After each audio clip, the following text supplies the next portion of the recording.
Ahora sí. Bien.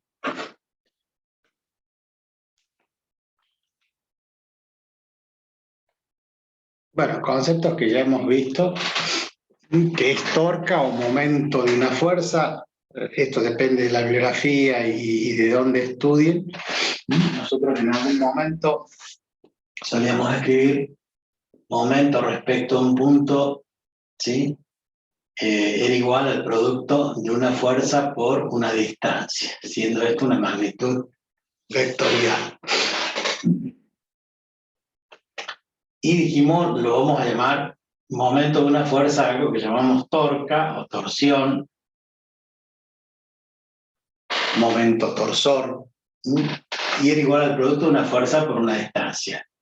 Normalmente esa fuerza también podría, esa distancia, perdón, también podría representarse mediante un radio, una distancia. ¿Y por qué un radio? Porque la fuerza que aplicamos a cierta distancia hace que ese cuerpo gire. ¿Dónde habíamos visto esto? Cuando estuvimos viendo en estática las condiciones de equilibrio, dijimos la sumatoria de momentos tiene que ser igual a cero. ¿Por qué? Porque una fuerza que no está aplicada en el centro de masas de un cuerpo, lo que produce es una rotación. Si está aplicado en el centro de masas, eso va a producir una traslación. Entonces, al aplicar una fuerza a una determinada distancia de un punto, se supone que este punto es el centro de masas de un cuerpo. Entonces nosotros estamos aplicando una fuerza, supongamos que acá hay una barra, algo solidario que me permite aplicarle allí una fuerza. Entonces, ¿qué va a pasar con esto? Va a tender a girar en el sentido horario, habíamos asignado un signo, y por ser un producto vectorial, el módulo del resultado de ese momento, que va a ser un vector perpendicular al plano, es igual a módulo por el seno del ángulo. Entonces, allí empezábamos a definirlo de dos formas, que era lo mismo. O buscábamos la menor distancia a la dirección de la fuerza, y esa menor distancia podríamos considerarla que era el radio, ¿no? Y sería como el radio de una circunferencia donde va a rotar cuando apliquemos una fuerza en ese sentido. O, obviamente, el ángulo va a tener que estar acá, ¿no es cierto?, para que sea en función del seno del ángulo. O si no, el mismo concepto, pero ¿qué es lo que hacemos? Descomponemos la fuerza en la dirección de en la distancia de...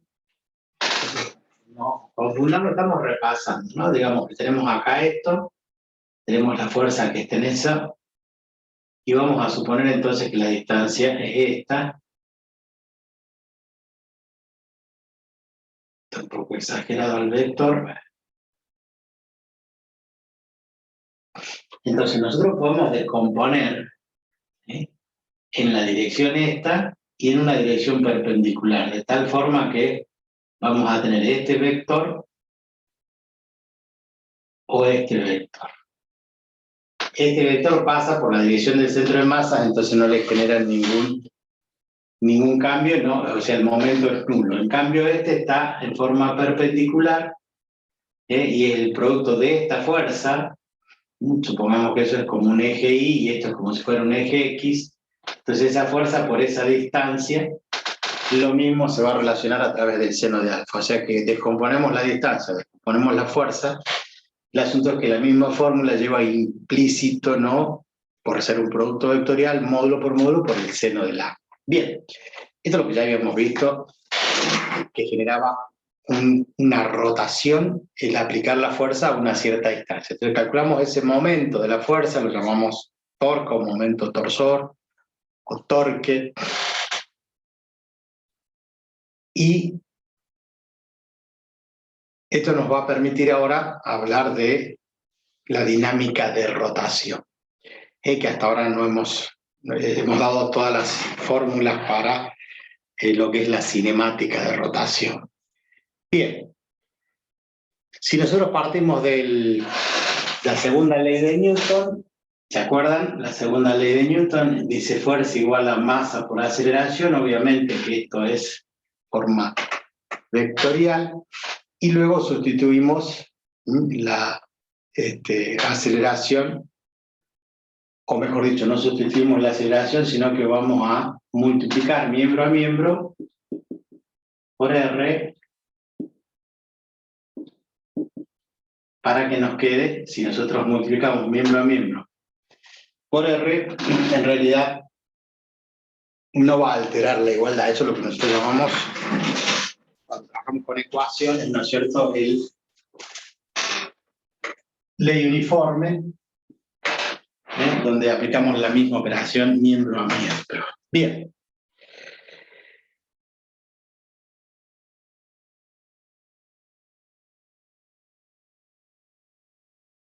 ¿Cómo hacemos para poner en función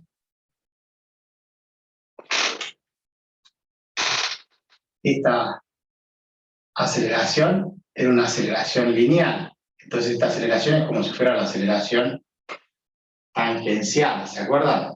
¿Cómo se relacionaba la aceleración tangencial con la aceleración angular?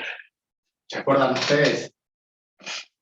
Que habíamos dado que θ era igual, el arco S era igual a R por θ, que la velocidad tangencial era igual a R por omega, y que la aceleración tangencial era igual a ¿quién? A R por la aceleración angular. ¿Se acuerdan que lo que vimos en la clase pasada? Todo estaba en relación directa ¿a quién? Al radio. Desplazamiento igual a radio por el desplazamiento angular, la velocidad tangencial, radio por velocidad angular, aceleración tangencial, radio por aceleración angular. ¿Estamos de acuerdo? Entonces, si nosotros reemplazamos la aceleración tangencial, vamos a tener m por alfa por r, por este r me va a quedar r cuadrado. Entonces, la fuerza por la distancia, r, nos define el momento torsor, y acá tenemos que eso es igual a m por r cuadrado por alfa. En la biografía aparece que este alfa está en función de un z, ¿por qué? Porque está perpendicular al plano de rotación o en el sentido del eje de rotación. ¿Y qué era mr cuadrado? Y mr cuadrado era el momento de inercia. Entonces, esto es equivalente, esto en rotación es equivalente a decir fuerza igual a masa por aceleración. Entonces, en vez de usar la fuerza que provocaba un desplazamiento, nosotros usamos un momento torsor, que es lo que produce una rotación, el equivalente a la masa es el momento de inercia, y obviamente la aceleración tangencial a la aceleración angular. ¿Está bien? Esto era, entonces, el equivalente o el análogo entre lo rotacional y lo traslacional. O lo que es traslación con rotación se relacionan de esa forma. ¿Estamos de acuerdo? Por supuesto que lo extendemos esto a la sumatoria de todos los momentos. En el caso de una partícula, como hablamos de un momento de inercia y tenemos un montón de masa respecto del eje de rotación, entonces esto lo llamamos alfa z en la dirección de z. Bien. Esa formulita a nosotros nos permite, volviendo al ejemplo del ejercicio que habíamos visto, ¿se acuerdan? Y yo les había dado un cable enrollado donde aplicábamos una fuerza, esto estaba apoyado obviamente, había un tambor, y desenrollábamos un cable aplicando una fuerza de tantos newton, que ahora lo recordamos, del ejemplo 9.7, ¿ya ahí? ¿No era? Sí, del ejemplo 9.7. La fuerza era de 9 newton. ¿Sí? Se desplazaba 2 metros, hay una distancia de 2 metros, aplicaba una fuerza de 9 newton. En esto que tenía un diámetro de 12 centímetros, o sea, con un radio de 0,06, metros, o sea, los 6 centímetros los transformamos en metros, eso sería el radio, y tenía una masa determinada de 50 kilogramos. Una masa de 50 kilogramos. ¿Sí? Estos eran los datos de un ejercicio que nosotros resolvimos la clase pasada, ¿se acuerdan cómo? Creo que calculábamos la velocidad.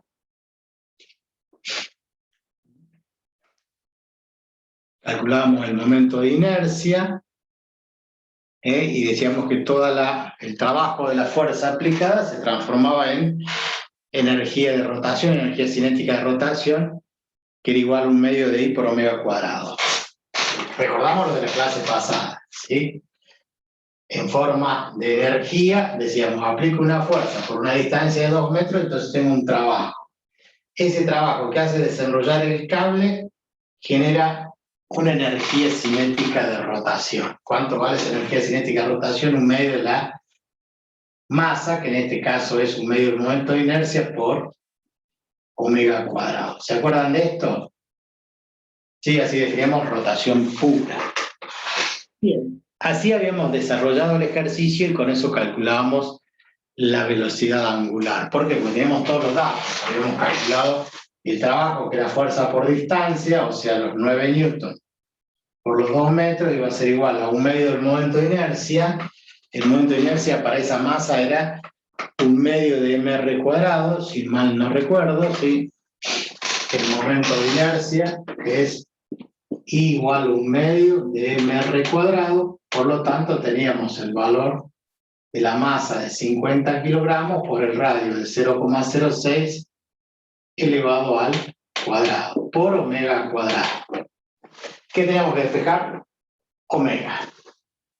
Por lo tanto, el cuadrado pasaba como raíz y de ahí definíamos la velocidad angular, que nos daba algo así como 20 radianes por segundo.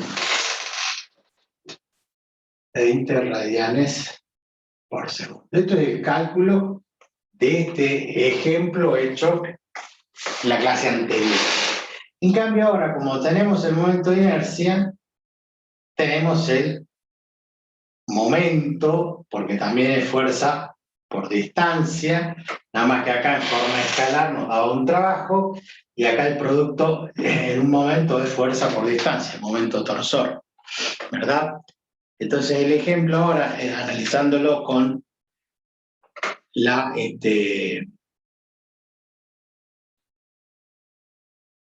dinámica de rotación.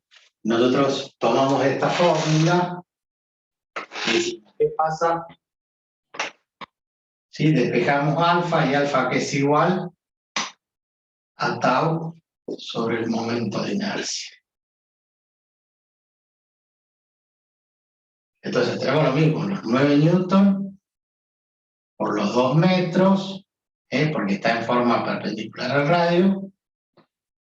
Y 1/2 por la masa por radio al cuadrado. No, estoy hablando... Pero el radio no sería 0,06, profe. Sí, no es por el radio, es la fuerza por la distancia. Ahora, ¿por qué tomamos 2 metros?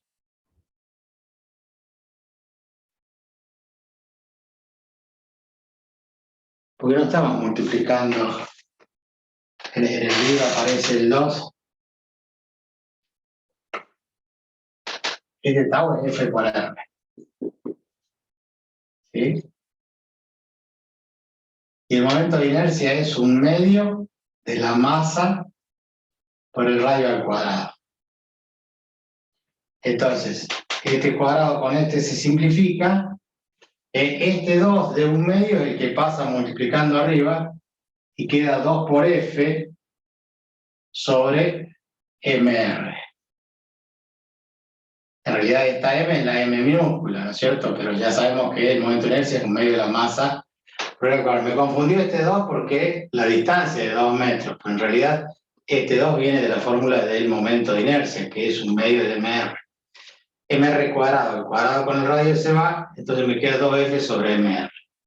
Entonces ahí sí tenemos los 2 por 9 newton, pero no es que sean estos dos los 2 metros de acá arriba, ¿sí? Lo que se desplaza. Abajo 50 por 0,06. Digamos. ¿Cómo? Y abajo es 50 por 0,06, ¿no? Porque Y abajo el- 50 por 0,06, que es el radio que tiene esto que está aquí.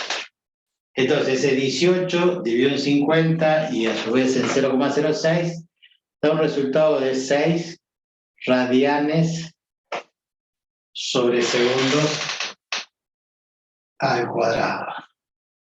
¿Está bien eso? Te hacen las cuentas.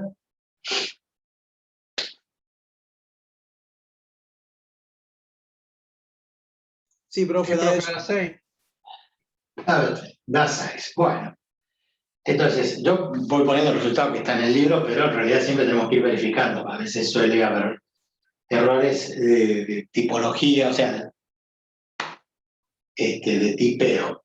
Bien, esa es la aceleración angular que logra el tambor ese al nosotros aplicar una fuerza y producir una rotación, de acuerdo a la fórmula que acabamos de ver. Bien, nosotros podemos calcular la aceleración tangencial, ¿verdad? ¿Cuánto valdría la aceleración tangencial? Tendría que multiplicar 20 por el radio, ¿no? Que es Bien, 0,06. nosotros hemos puesto por acá que la aceleración tangencial es esta que está acá. Por lo tanto, la aceleración tangencial es igual al radio, que es 0,06 metros, por esta aceleración, que es 6 radianes sobre segundos al cuadrado, ¿no es cierto? Y eso, obviamente, el radian no se tiene en cuenta, me da 0,36 metros por segundo cuadrado. La aceleración tangencial es 0,36 metros sobre segundo al cuadrado. El radian ya no lo tenemos en cuenta porque pasamos, ¿sí?, al movimiento tangencial como si fuera un movimiento rectilíneo. Esa es la aceleración tangencial que lograría acá en este punto, ¿no es cierto?, en la tangente, en función de ese proceso de rotación del disco cuando uno, del tambor, digamos, ¿no?, cuando uno le aplicó la fuerza y desenrolló 2 metros de cable. Bien.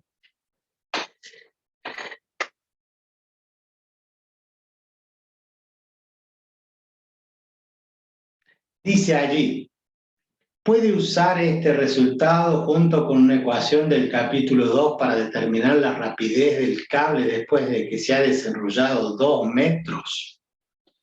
Porque hasta acá los 2 metros no lo usamos para nada. ¿Se entiende, no? Este 2 no es este 2 de acá, este 2 y este 2 de acá. ¿Por qué? Porque el momento que produce la fuerza respecto del centro de rotación es fuerza por distancia, por este radio, y ese radio se simplificó allí. Hemos usado los datos, pero no hemos usado los 2 metros. Entonces, en la cinemática nosotros, ¿cómo podíamos, utilizando la aceleración y utilizando alguna fórmula de cinemática del MRV, qué podemos calcular? ¿A alguien se le ocurre algo? Le estoy dando los datos. Tengo la distancia, tengo la aceleración.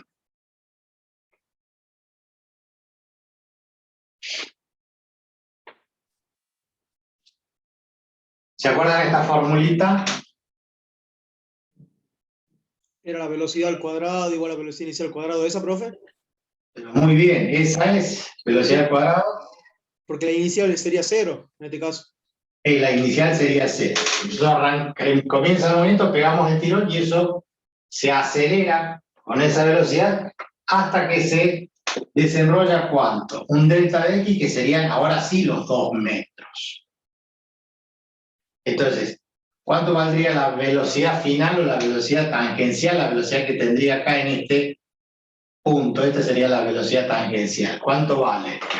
Y vale la raíz cuadrada de la velocidad tangencial vale la raíz cuadrada de ¿quién? De 2 por la aceleración, que es 0,36, por la distancia delta X, que son 2 metros. Entonces 2 por 2, 4, y 4 por 0,36 tiene que dar 1,44. Calculen ustedes y saquen la raíz cuadrada y cuánto les da. 1,2 metros por segundo. A ver, verifiquen ustedes el cálculo. 1,2, profe. Sí. Muy bien. Esa es la velocidad tangencial. La velocidad tangencial es igual a m por r por omega. Quiere decir que yo de este dato del ejercicio anterior, si calculo la velocidad tangencial, que es igual a omega, 20 radianes sobre segundo, por el radio es 0,06 metros. ¿Cuánto me da la velocidad tangencial? Y 20 por 0,2 me da 1,2 metros por segundo.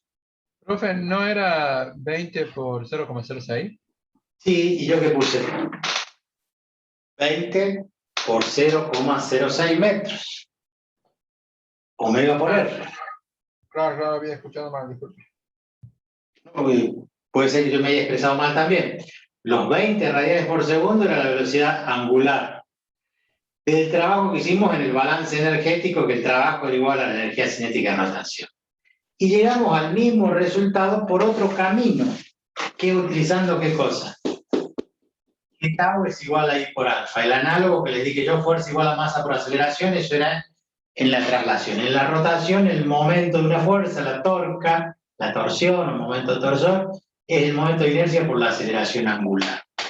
De ahí despejamos alfa, con alfa calculamos la velocidad y con la velocidad tangencial vemos que es la misma que obteníamos del otro. Esto es para que vean que lo hemos resuelto de dos formas diferentes y llegamos a lo mismo. Lo mismo nos pasaba cuando lo hacíamos el análisis por energía y decíamos la variación del trabajo de la fuerza de estrés igual a la variación de la energía mecánica, la cinética, la potencial gravitacional, la potencial elástica, más el trabajo de la fuerza de rozamiento, y a veces calculábamos algún dato de una velocidad, de una aceleración, un desplazamiento despejado del balance energético. Pero también lo podríamos hacer con cinemática, de hecho que lo hemos hecho.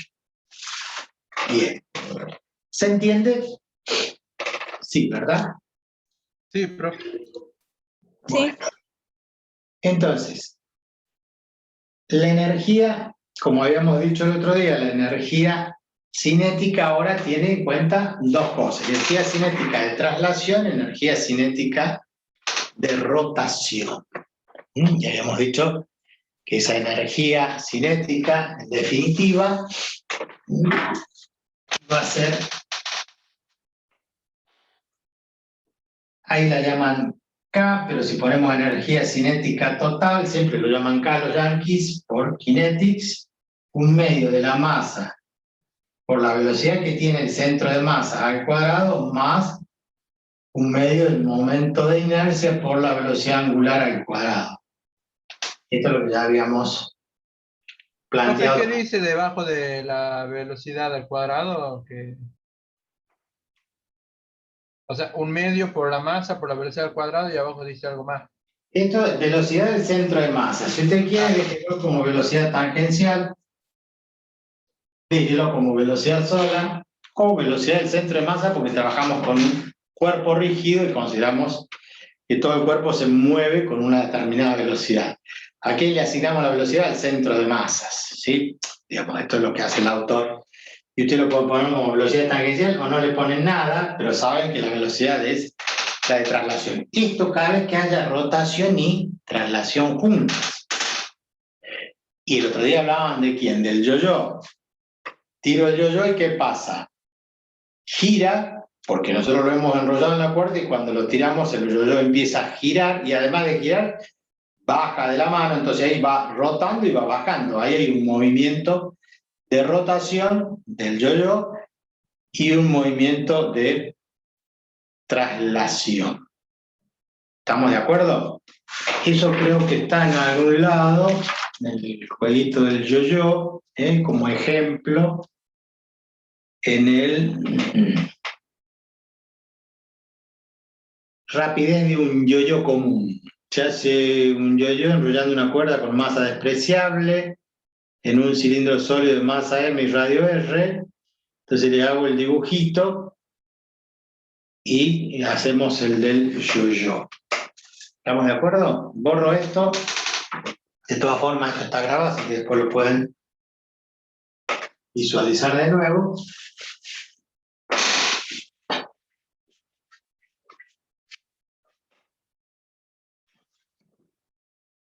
Profe, si no hay traslación, ¿se presenta solamente la de rotacional? O sea, la de un Claro. medio por momento de inercia. En este caso hablábamos de la rotación puramente del sólido del disco, que rotaba y nosotros íbamos a aplicar una fuerza y el cable lo que hacía era hacer rotar eso. No estamos hablando de la traslación del cable, sino solamente de la rotación pura que hay de esa masa. Entonces tenemos una mano que tiene acá un hilo.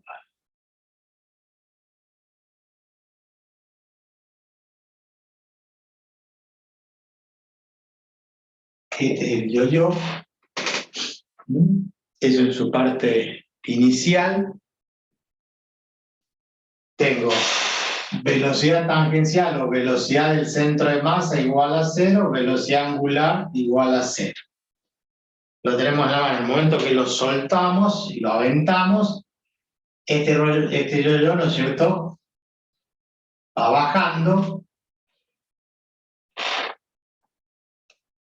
¿Sí? ¿Y para dónde gira? Y gira en este sentido.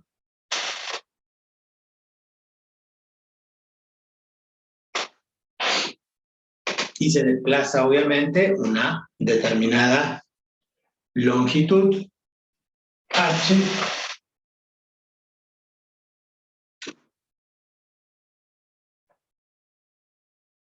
y obviamente que tiene un radio r, el yo-yo, y se produce la rotación respecto del hilo que está acá, ¿no es cierto?, va rotando. Y hay una rotación y hay una traslación. ¿Cuál es la traslación? El yo-yo baja en dirección vertical, entonces acá podemos decir que tiene una velocidad del centro de masa, que acá era 0, pero acá ya logró una determinada velocidad. La velocidad angular era 0 acá, pero acá está rotando con una velocidad angular. Recuerden que el vector velocidad angular es perpendicular al eje de rotación, ¿verdad? Estos serían los datos. Bueno, tiene una determinada masa, m mayúscula.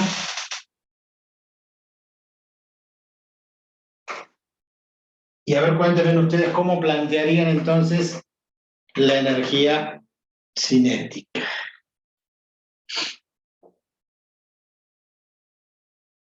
Como la variación de la energía cinética total.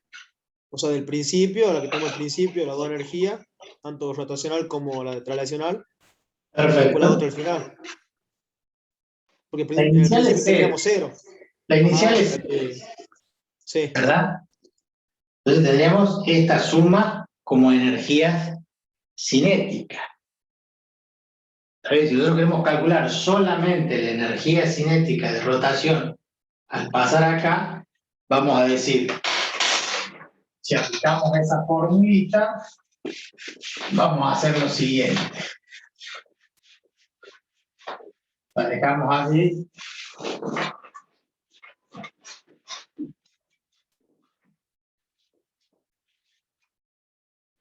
Profe, a esa altura únicamente tendría energía potencial, digamos. Esto sería energía potencial gravitacional. Vamos a hacer análisis todos juntos. Esto sería M por G por H. Acá, al tener las dos velocidades cero, todo es energía potencial gravitacional, M por G por H. ¿Y eso es igual a quién? A la energía cinética. La energía cinética tenemos dos. Un medio de la masa por la velocidad del centro de masa al cuadrado más un medio del momento de inercia por omega cuadrado. Entonces, fíjense, si yo voy reemplazando un medio de la masa por la velocidad del centro de masa al cuadrado más un medio de I, esto lo consideramos que es un medio de M por R cuadrado. 1 medio de m por r cuadrado, ¿verdad? Momento de inercia. Pero omega lo podemos poner en función de la velocidad del centro de masa. Porque la velocidad tangencial, ¿sí?, era igual a ¿quién? A omega por r. Por lo tanto, a omega lo podemos poner como la velocidad del centro de masa sobre el radio. O sea, recordamos que la velocidad tangencial es igual a omega por r, entonces omega es la velocidad tangencial sobre el radio. Que reemplazado acá omega, tendríamos velocidad tangencial sobre el radio. Pero omega está elevado al cuadrado, por lo tanto nos quedaría el r cuadrado allí. ¿Están de acuerdo? Hemos reemplazado el omega cuadrado por b cuadrado sobre r cuadrado. O si ustedes quieren, omega, que es b sobre r, todo elevado al cuadrado. Entonces nos queda 1 medio de la masa por la velocidad del centro de masa al cuadrado más 1/4, 1 medio por 1 medio, de la masa por el radio al cuadrado por la velocidad. Esta velocidad tangencial en realidad es la velocidad de ¿quién? La velocidad del centro de masa al cuadrado sobre el radio al cuadrado. ¿Por qué? Porque el cuadrado se distribuye a ambos. R cuadrado con R cuadrado se cancela. Fíjense, en 1 medio de la masa a la velocidad al cuadrado, 1/4 de la masa a la velocidad al cuadrado. O sea, m por g por h. Sería 3/4. 1 medio, claro, mb cuadrado, y acá tengo mb cuadrado, tengo 1 medio más 1/4, son 3/4. Estos son 3/4 de mb cuadrado, velocidad del centro de masa. En esta igualdad de mg por h igual a 3/4 de m por b cuadrado, la masa, si pasa para el otro lado dividiendo, se cancela. ¿Y cómo despejo la velocidad del centro de masa? Como la raíz cuadrada de ¿quién? De 4GH. 4/3 de GH. Y el 3 pasaría dividiendo. Antes teníamos también raíz cuadrada de 2GH, cuando hablamos de caída libre. Perfecto. Recordamos que sin rotación, la velocidad en caída libre era raíz de 2GH. Y esto es como respecto de esto. Menor. 4/3 son 1,3333. O sea que disminuye la velocidad de traslación. O sea que si yo en vez de tirarlo rotando, o sea que va girando, lo suelto, no le enrollo ninguna cuerda, nada, lo suelto, va a caer con mayor velocidad. O sea que el hecho que caiga y a su vez rote, disminuye la velocidad. ¿Cuál velocidad? La velocidad tangencial, en este caso la velocidad lineal, la velocidad del centro de masas. Fíjense qué importante que puede ser si ahora lo empiezo a relacionar con algunos ejemplos. El primero que se me ocurre es el del gato. Que el gato cuando cae, ¿qué hace? Rota. Lo agarran de las patas y lo sueltan. Y el gato desde la cabeza hacia la cola va produciéndose una torsión, pero hace una rotación. ¿Y qué hace cuando rota? Disminuye la velocidad de caída. ¿Alguna vez se tiraron de un vehículo en movimiento? No, No. todavía no. Prueben. Todavía no. Todavía. Prueben la dinámica de rotación y levántense, sacúdanse el polvo y digan, tenían razón. Se tiene que probar de las dos formas. Una rotando y otra no rotando. Pero eso me lo voy a decir en el cielo, profe. No, no hace falta que se tiran en un lugar donde haya pasto. Quito lo dicho. ¿Ustedes interpretan que cuando alguien se tira de un vehículo, si no rotara, se rasparía todo aparte, pero iría a mayor velocidad Y vamos a ser bien suaves, vamos a tratar de hacer esto un ejemplo. Si yo agarro y tiro desde una pista de hielo o de nieve, alguien que sale despedido sale con velocidad lineal y va a salir con una determinada velocidad. Ahora, si yo lo tiro y ese va rotando, la rotación va a disminuir la velocidad. ¿Y por qué en todos lados se hace roll? Roll le dicen los profesores de educación física. Porque cuando uno cae, si cae rodando, mejora, digamos, los golpes. Porque disminuye la velocidad. Por eso la rotación, ¿sí?, hace que la energía que había, que es entre energía cinética de traslación y energía cinética de rotación, si yo roto, le consumo en parte la energía cinética de traslación, entonces voy más despacio. Y en muchos ejemplos es preferible tirarse rodando que tirarse arrastrándose. Como ese deporte, profe, que hacen, no sé cómo se llama, pero se largan de las alturas y van saltando y caen, como dice usted. Van rotando. Catherine. Bien. Sí es eso. Y uno dice, uy, se largó de una altura re alta, se pudo haber muerto o algo, pero no, porque caen así. Exactamente. Y uno hasta inclusive mezcla los conceptos porque uno no sabe física a veces, y si el vuelco del vehículo, el vehículo cae en una ladera y va de punta, cuando va dando vueltas uno cree que es peor. Y sí, es peor porque los que van adentro van a los tumbos. Pero analizando esto de que al ir rotando el auto no va tan rápido en picada, sino que va siendo menor, el efecto del impacto al final es mejor porque disminuyó la velocidad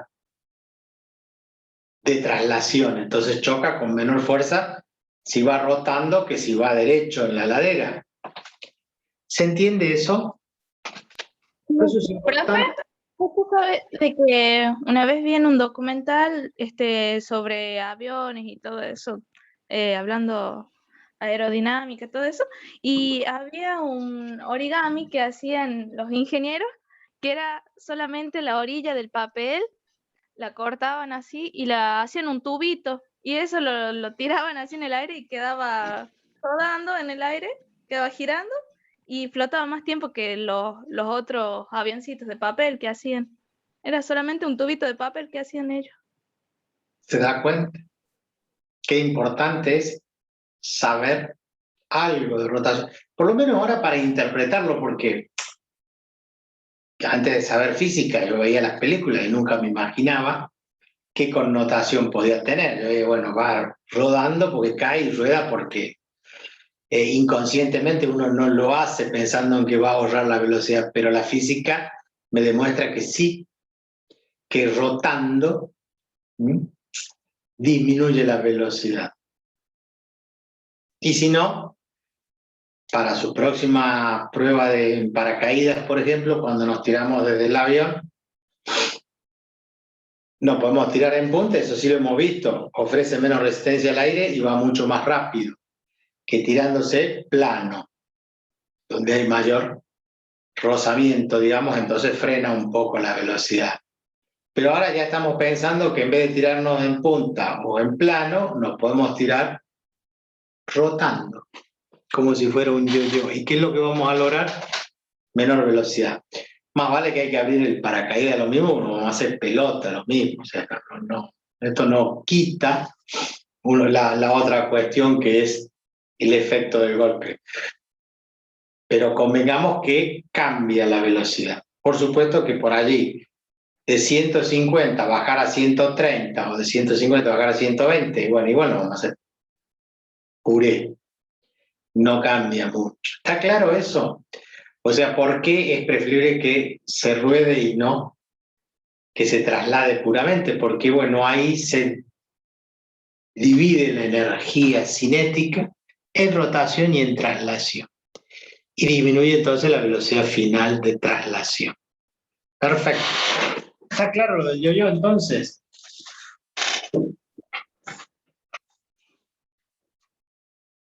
Sí, profe. Bien. Por supuesto que diferentes tipos de cuerpos, si son cilíndricos macizos, si son huecos, si es una esfera, si es un cono. O sea, cada cuerpo, ¿se acuerdan que hemos dicho que tiene un momento de inercia distinto? Por lo tanto, ese momento de inercia que está acá, la fórmula, hace que en este balance energético, si esta energía, si este momento de inercia es mayor, entonces va a aumentar esta rotación y esta va a tener que disminuir porque la suma de los dos me da la única energía disponible, que es la energía potencial gravitacional. O sea, yo tengo acá 100 joules y se van a sumar acá 20 más 80, 30 más 70, 40 más 60, etcétera, etcétera. Entonces, si yo aumento el momento de inercia, ¿qué va a pasar? Va a disminuir la velocidad para que disminuya la energía de traslación. Entonces, no todos los cuerpos son iguales. Y ahí viene el caso muy importante, en que en la rotación es muy importante el momento de inercia. ¿Y qué era el momento de inercia? Era la sumatoria de las masas por las distancias al cuadrado. Y se acuerdan que hemos dicho que cuanto más alejados están del centro de rotación, mayor esa inercia implica mayor energía. Por eso, volviendo a los juegos, cuando la gimnasta sobre patines, sobre hielo, por ejemplo, está rotando y en un momento levanta los brazos y trata de hacerse bien finita y logra una rotación, cuando abre los brazos aumenta su momento de inercia. ¿Por qué? Porque tiene más masa alejada del centro. Entonces disminuye su velocidad, porque la energía es una sola con la que empezó el movimiento. Y esto lo vamos a ver en un video dentro de un rato para que vayan tomando conciencia que en la rotación es importante el momento de inercia. Entonces, si yo pongo en un plano inclinado varios cuerpos a rodar sobre esa ladera, los que tengan mayor momento de inercia van a tener mayor energía cinética de rotación, entonces van a ir más despacito trasladándose. Les va a costar más. Hablando mal y pronto, si tiramos uno bien gordito con otro bien flaquito, ¿qué va a pasar? El gordito va a tener mayor momento de inercia. Entonces, este va a rotar más, va a tener mayor energía de rotación que el flaquito, pero menos velocidad de traslación. ¿Quién va a llegar primero al fondo? El flaco. Todo esto sin contar el rozamiento, ¿no? Por supuesto, todo esto es ideal y sin rozamiento. O sin resbalamiento también, porque la rotación se puede producir que algo resbale, entonces no sea rotación pura, sino que al resbalar, además de trasladarse, o sea, se entiende lo que significa resbalar, ¿no es cierto? O sea, que disminuye el efecto de la rotación. Bien. ¿Qué pasa cuando tenemos un rodar sin resbalar? Le llama acá el subtítulo. Rodar sin resbalar. Vamos a hacer 3 gráficos diferentes. Recuerden que esto es, y lo que hemos visto es el yo-yo. Yo-yo sería el juego que algunos han jugado con un yo-yo alguna vez. No, profe. Y entonces ya es hora que jueguen con un yo-yo para que puedan entender. Bien.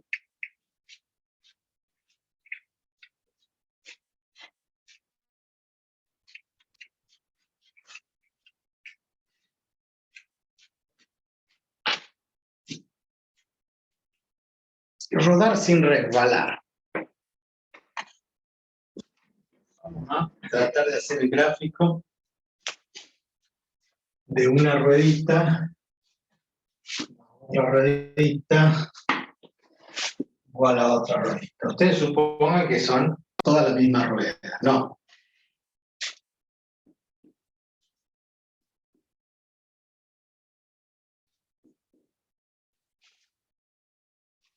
Sobre este piso, se fue más abajo que el anterior.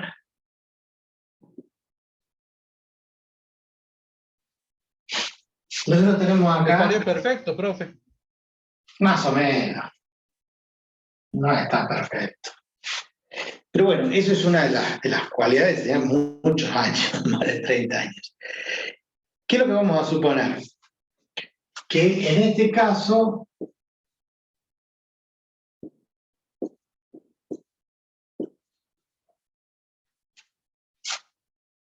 una rueda rota puramente y la otra se traslada. Así como cuando ustedes agarran una rueda y la van empujando, o un tambor y lo van empujando y va rodando, el tambor tiene un movimiento de rotación, pero también tiene un movimiento de traslación, porque se está trasladando, pero a su vez va rotando.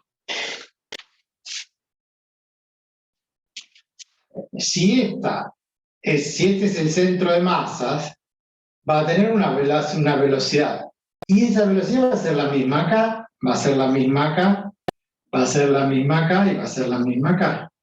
¿Por qué? Porque si yo considero solamente que ese efecto combinado de rodar y trasladarse es traslación pura más rotación pura, esta velocidad del centro de masa es la misma velocidad en todos los puntos. De tal forma que si acá hay un radio R, vamos a hacer que esa velocidad sea igual a omega por R, siendo el radio de la circunferencia. Si yo logro que la velocidad de traslación, o sea, la velocidad tangencial de este cuerpo que se traslada, es igual a omega por este radio, y esta velocidad omega es la velocidad de rotación, ¿respecto de quién rota esta rueda? De este punto. Porque está apoyado allí, entonces cuando se produce la rotación necesitaría tener algo circular para mostrarles más grande.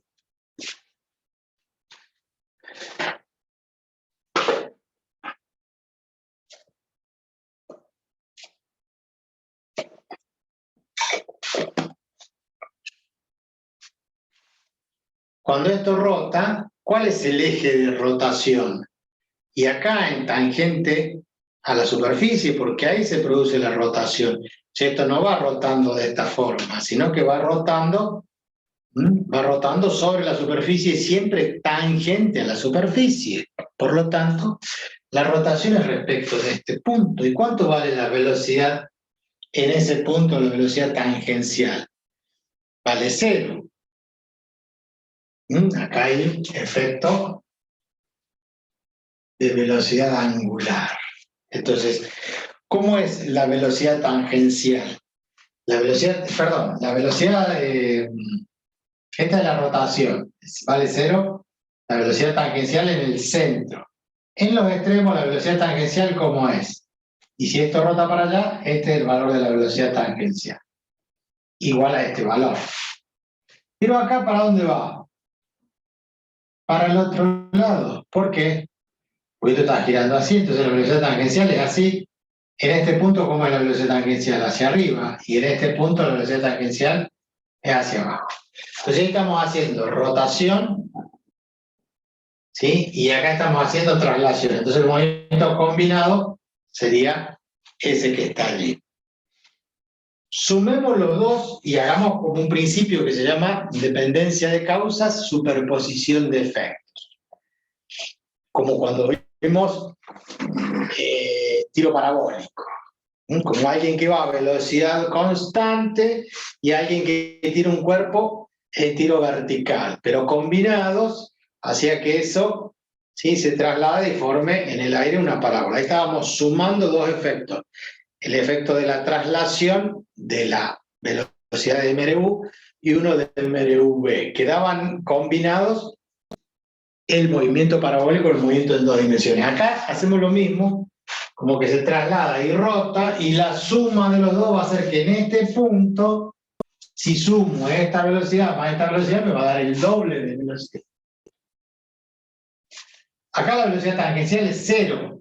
Entonces esta velocidad más 0 va a ser esa misma velocidad. Y acá sí va a ser 0. ¿Por qué va a ser 0? Porque esta va hacia la derecha y la velocidad tangencial acá va hacia la izquierda. Por lo tanto, acá es 0. ¿Cómo es en este punto? Y en este punto tenía la velocidad hacia la derecha, igual que esta, y la velocidad acá hacia arriba. Entonces la suma de las dos, ¿cuánto me da? Me da esta velocidad.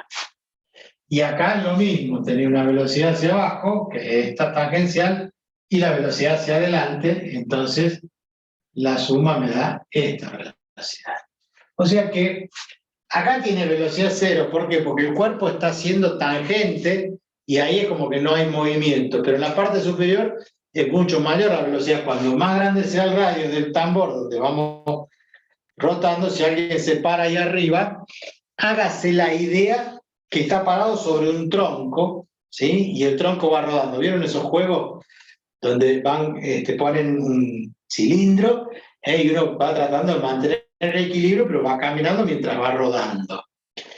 Cuanto mayor es, más rápido va a ser esta velocidad. Mayor radio, mayor velocidad tangencial. Mayor radio, si omega es constante, mayor velocidad tangencial. Entonces, la velocidad acá es 0, va creciendo. Profe, ¿sí? no sé si tendrá algo que ver, ¿no? Pero ¿es por eso que la velocidad tangencial de la Tierra es tan grande? Claro. Claro que sí. Nosotros hemos hecho el cálculo alguna vez. Sí, por Cuando eso. vimos Pero gravitación, es claro. referido a eso. Sí. Por eso siempre les avisamos por las dudas. Uno no esté prevenido que si se llega a clavar la Tierra, no va a suceder, pero hagamos un poquito Volamos de... 10.000 kilómetros para el frente. Ya, 10.000 kilómetros por hora. Creo que habíamos hecho el cálculo que estaba dentro de las 10.000 horas, más o menos 10.000 kilómetros por hora. Ustedes lo pueden hacer el cálculo rápidamente, porque el radio de la Tierra son 6.370 kilómetros promedio, el radio de la Tierra.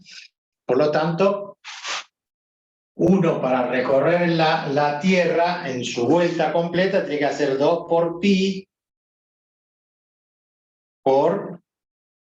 serían 360 grados por el radio, que son 6.370 kilómetros. O sea que tiene que recorrer aproximadamente unos 40.000 kilómetros. 42.000 y pico creo que era en total. Mira, 2 por pi por 6.370, ¿está bien que sean 6.370? Sí, creo que era así. La calculadora me da 40.023, pero ya no le confío a esta calculadora porque debe estar... Siempre viene la profe y toca la calculadora. Mete la pata la profe, ¿no? ¿Qué Profe, le cosa? echa la culpa a usted, profe. Y así sucesivamente. 12.740 pi. No, son 40.023 kilómetros.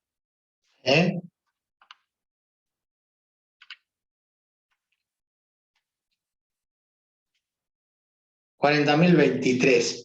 ¿Dividido en cuánto? En 24 horas, porque tardamos un día completo en dar una vuelta. Entonces, dividido en 24 me da algo así como 1.667 kilómetros por hora.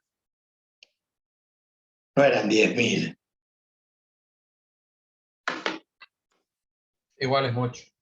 Igual es mucho. Estamos hablando de más que la velocidad del sonido. Bueno, volvamos.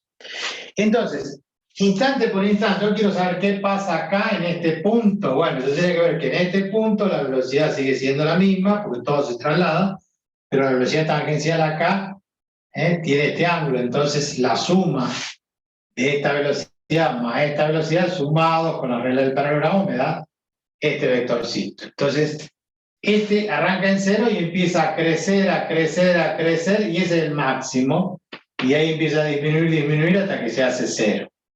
Esa es la variación de velocidades que tiene cuando uno va rotando. Por eso, la misma sensación de que si uno se mete dentro de una rueda de esas inmensas de tractores y va girando, ahí arriba logra una gran velocidad y abajo no. Si no logra una gran velocidad por efecto de la dinámica, ¿qué va a pasar? Se va a caer de ahí, ¿no es cierto? El mismo efecto que hablamos del otro día de girar el balde a una cierta velocidad para que no se nos caiga el agua. Si yo le doy poca velocidad, se va a caer el agua. Si tiene poca velocidad, el efecto de la aceleración centrípeta junto con la fuerza gravitacional hace que giramos y nos caemos. Entonces hay que dar una cierta velocidad para que lo que esté adentro esté pegado a la cubierta y no Profe, se... Sí, señor. ahí no entraría en juego lo que es, o sea, aunque no exista la fuerza centrífuga, ¿o no? O sea, se Claro. dice que es una fuerza que no existe en realidad, pero justamente se siente y ahí se demostraría. Claro, se siente la reacción. Claro. ¿Sí? La reacción siempre decimos esto, yo siempre trato de que ustedes imaginen cuando toman un niño y lo hacen dar vueltas, que ustedes están tirando hacia adentro y el niño tira hacia afuera, y ahí se produce el equilibrio hasta que uno suelta. ¿Mm? Bien. Traslación y rotación combinada, hemos visto lo del yo-yo. Trabajo y potencia en el movimiento de rotación. Trabajo y potencia en movimiento de rotación. Bueno, está claro esto es un modelo gráfico, ¿no? Para interpretar, pero ya sabemos nosotros que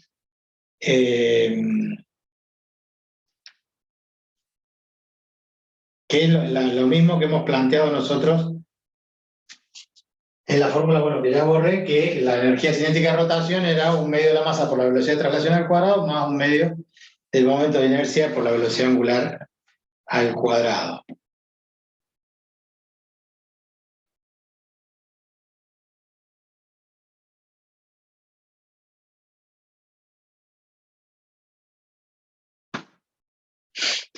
Y esa misma fórmula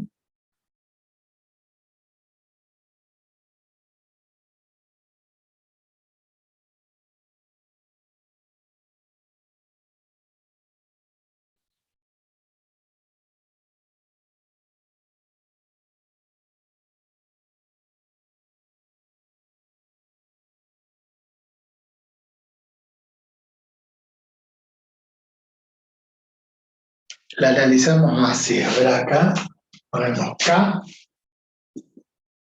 igual a un medio de I por omega cuadrado. Pero la rotación no es respecto del momento de inercia respecto del centro de masa, sino que acabamos de decir que esto rota respecto de un punto donde es tangente a la curva. Quiere decir que el momento de inercia de rotación, ¿sí? De rotación y traslación combinadas, ese momento de inercia, si yo considero solamente la inercia de rotación, ese I sería el I el momento de inercia respecto de un eje que pasa por el centro de masas del cuerpo, más, porque en realidad está girando respecto de quién, de un punto que está acá, ¿verdad? Nosotros hemos dicho esto gira respecto de este punto. Entonces, la distancia que hay de este punto a este es el mismo radio. Entonces, ¿se acuerdan que el momento, cuando vimos el teorema de los ejes paralelos, dijimos el momento de inercia total y es igual entonces a quién? Al momento de inercia respecto del centro de masa más el momento de inercia respecto de otro eje, que sería el polo P,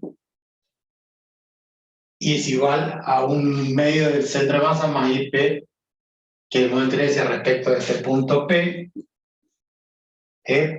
por omega cuadrado. ¿Y cuánto valía ese momento? Entonces tenemos que esto es igual a 1/2 dividido el centro de masa por omega cuadrado, más 1/2 del momento de inercia respecto de un eje paralelo al centro de masa, que era igual a ¿quién? Al producto de la masa por la distancia que lo separaba al cuadrado. O sea, m por esta distancia que llamábamos d en el video, que ahora es r cuadrado por omega cuadrado. Entonces observen ustedes acá. Esto es el momento de inercia de rotación respecto al centro de masa, porque esto va rotando. Esto va rotando, rotación pura, y esto es traslación pura. El efecto es que rota respecto de este punto P. Lo vamos a poner allí, porque la rotación en realidad se produce acá, en el momento combinado. Entonces, respecto del centro de masa, más 1/2 de mr cuadrado por omega cuadrado, pero ¿qué es omega por r cuadrado? Y bueno, ustedes ya saben que la velocidad tangencial es igual a omega por r. Por lo tanto, si yo le elevo al cuadrado, y queda omega cuadrado por r cuadrado. Quiere decir que esto es velocidad tangencial. Entonces va a quedar 1/2 del momento de inercia respecto al centro de masas por la velocidad de rotación más 1/2 de m por omega por r, que es la velocidad del centro de masas al cuadrado. Y ahí queda demostrado entonces que la suma de esos dos es uno de rotación pura y otro de traslación. ¿Qué hace en definitiva? Es como si fuera un solo movimiento de rotación, pero de rotación respecto de este punto. Acá rota respecto del centro puro y acá se traslada. La suma de los dos es una rotación respecto de este punto. Y la rotación respecto de este punto responde a esta fórmula, donde el momento de inercia se reemplaza por el teorema de los ejes paralelos, porque no es el eje de rotación sino que es en el donde es tangente a la curva. Bien, esa es la fórmula que faltaba colocar allí. Ahora sí, vamos a ver traslación, ¿qué les dije recién? Ya me olvidé. Trabajo y potencia en movimiento de rotación.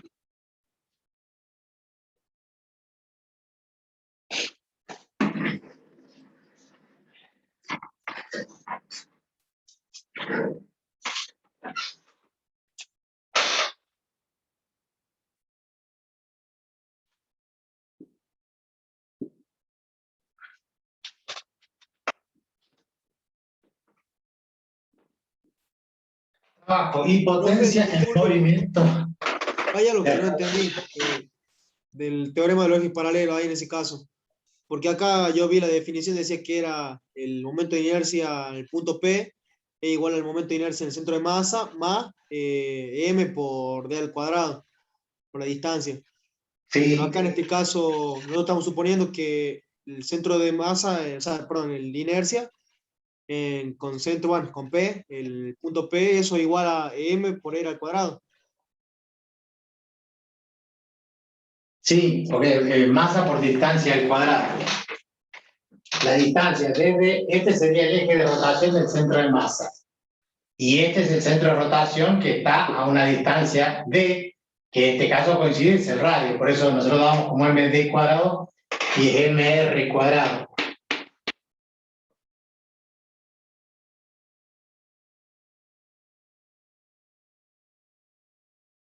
En realidad tendría que ponerle el p acá.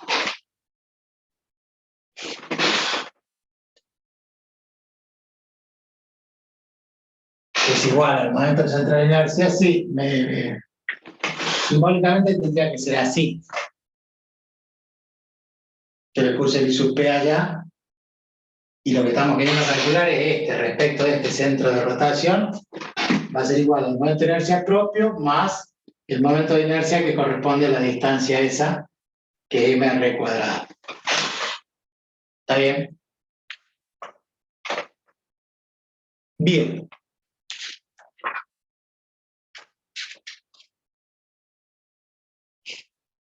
En la bibliografía, como les no le ponen nombre. Llama ahí respecto del de 1. Yo le he puesto respecto al P. Si yo me confundí, le puse el P allá. Entonces, retomando.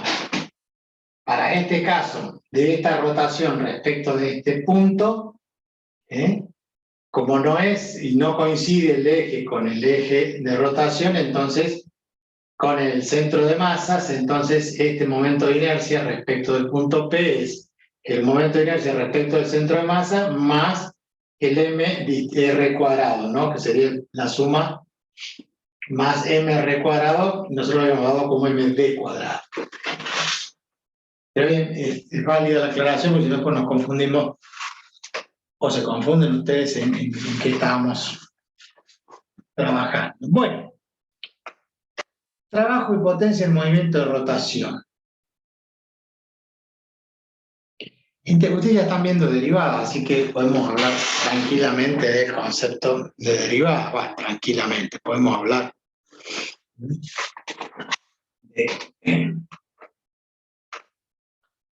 de trabajo.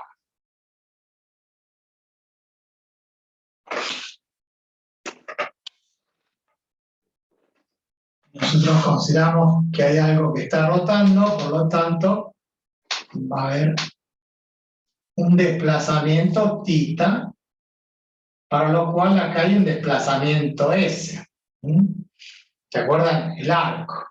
O si quieren, pueden hablar de un diferencial de θ y un diferencial de S. Y es exactamente lo mismo. Lo que pasa es que el autor allí lo trabaja en forma de diferenciales. Entonces acá dice esto es diferencial de θ y esto es diferencial de S. El desplazamiento está relacionado ¿con quién? Con el radio. Nosotros sabemos que el diferencial de S es igual a R por el diferencial de θ. Entonces, cuando nosotros aplicamos una fuerza tangencial, si aplicamos acá una fuerza tangencial, la fuerza producida en un desplazamiento diferencial de S, trabajo, un diferencial de trabajo, W, ojo no confundir con la rotación omega, esto es diferencial de trabajo, W mayúscula, y esta es la letra omega. Aquí igual, a fuerza por desplazamiento, entonces la fuerza Ft por el desplazamiento diferencial de S, pero el diferencial de S es R por diferencial de θ. ¿Vamos bien hasta ahí? ¿Y F por R qué es? Tau. La fuerza tangencial a una distancia R, o sea, perpendicular allí, es fuerza por distancia del momento tau. ¿Por qué? Por diferencial de θ, eso es el diferencial de trabajo. Sin hablar en términos diferenciales, si hablamos de trabajo, trabajo es igual a tau por θ o por delta θ si quieren, por el desplazamiento angular. Ahora nosotros ahora lo hacemos, como ya manejan el concepto de derivada, en términos de diferencial. Entonces, de acuerdo al ángulo que se haya desplazado, vamos a tener una rotación, o sea que la fuerza genera una torca, un momento torsor, y eso genera, obviamente, un trabajo. Profe, ahí se vuelve a ver la analogía con lo anterior, digamos, que el trabajo era fuerza por desplazamiento. Exactamente. Muy bien dicho. Nosotros hemos visto que trabajo es igual a fuerza por distancia. ¿La fuerza quién es? Ahora es el momento torsor. El desplazamiento es un desplazamiento angular y el trabajo sigue siendo el mismo, no le cambiamos el nombre, sigue siendo trabajo.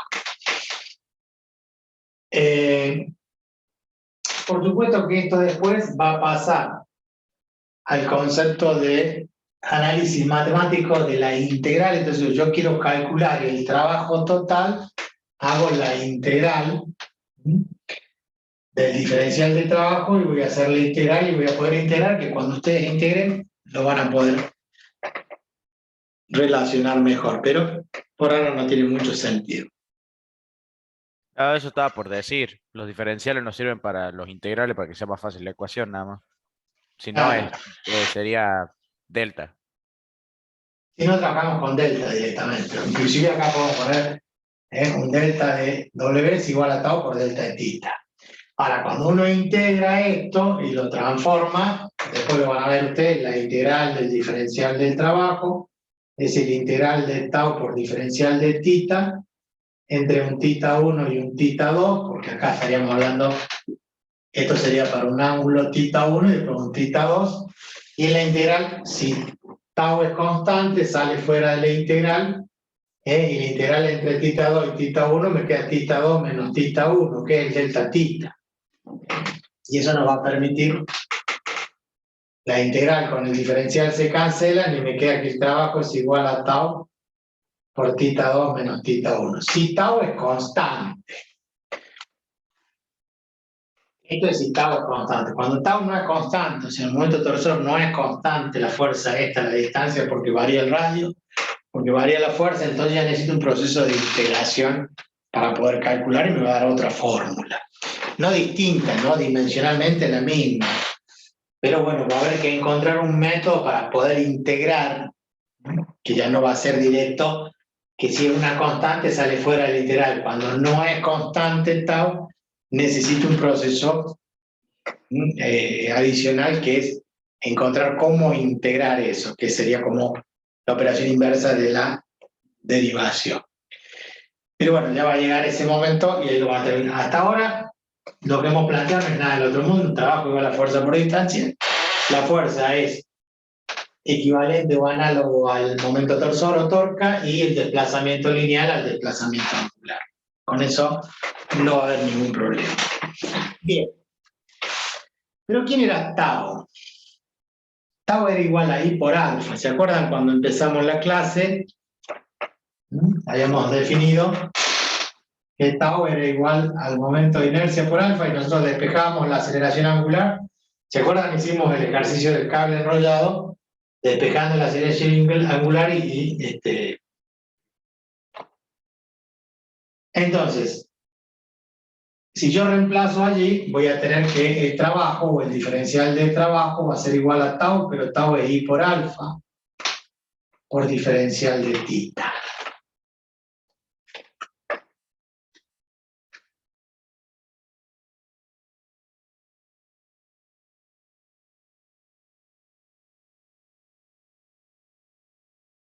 ¿Y quién es alfa?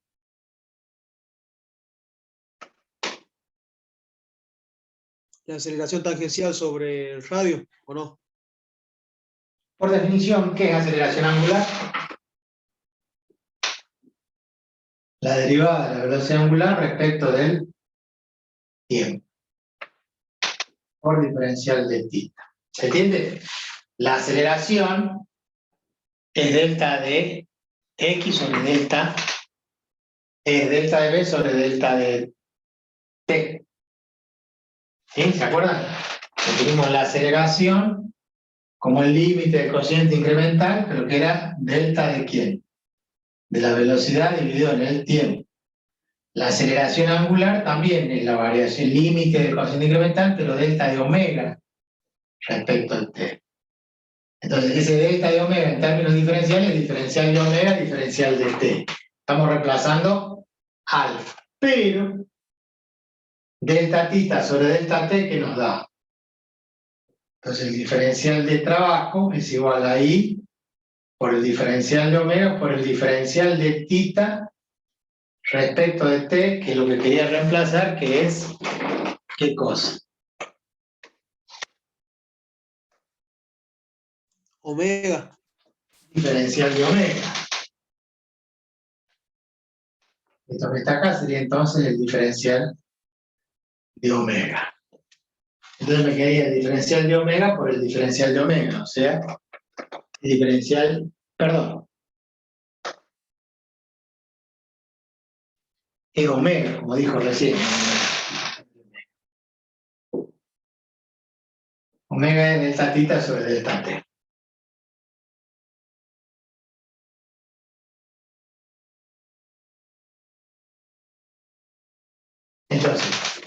Esto sería I por omega por el diferencial de omega. De nuevo, vuelta al proceso de integración. Si yo integro miembro a miembro, el trabajo, si el momento de inercia es constante, sale afuera y me queda la integral de omega, diferencial de omega,